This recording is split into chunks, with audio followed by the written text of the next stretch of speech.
Magandang araw sa inyo! Ako si Kyrie. Ako ay magbabahagi sa inyo ng isang mahalagang kaalaman tungkol sa artifacts na kung saan itatlalakay natin ang makaluma at makabagong kagamitan na nagagamit pa rin namin hanggang ngayon. Ang artifact or sa Filipino, artefakto o relikya ay isang bagay na ginawa o ginamit ng tao noong sinaunang panahon at may historical, cultural o archaeological na halaga.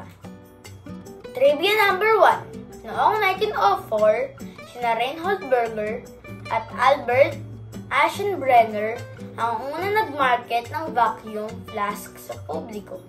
Ang pangalang thermos ay nagmula sa isang patigsahan at hango sa salitang Griego na terme, na ibig sabihin ay init.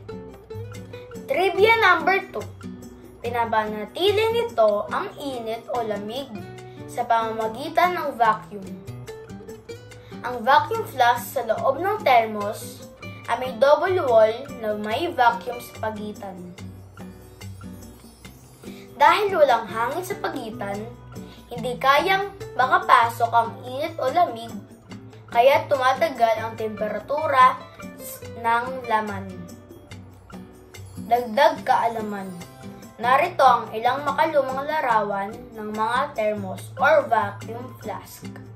Mga retro na disenyo na kadalasang makita sa mga koleksyon o sa mga lumang gamit sa bahay. Vintage glass line bottles na may mga kulay na patterns. Tila mga pamanang pangkultura mula pa noong unang bahagi ng ika-20 siglo. Stanley thermos na may worn-out paint at klasikong all-steel body. Tipikal na may modelong ginagamit noong maaga pa ang modernong kaginhawaan. Pagkakaipon ng antique metal body thermoses.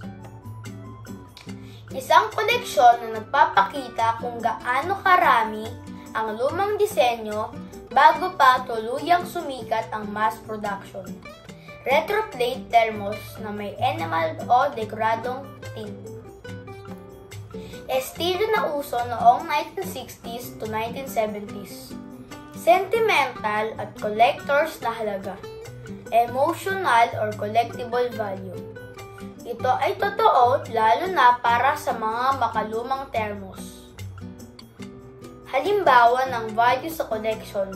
Vintage thermos, lalo na yung gawa noong 1950 to 1970s, ay mahalaga sa collectors.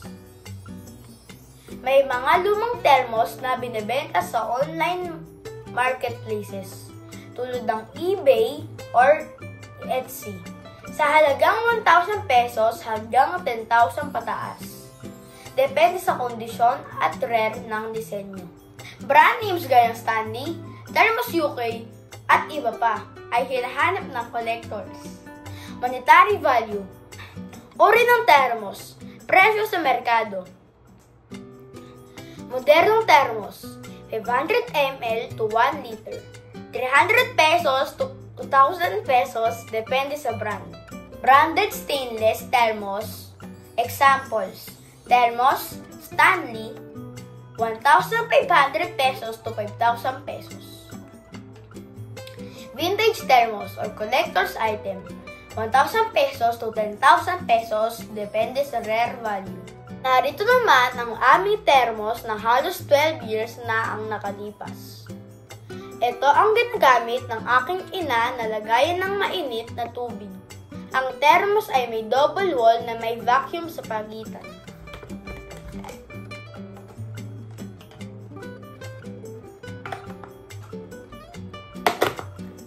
Mahalaga ang thermos na ito sa akin dahil ito ay nabili pa 12 years ang nakalipas.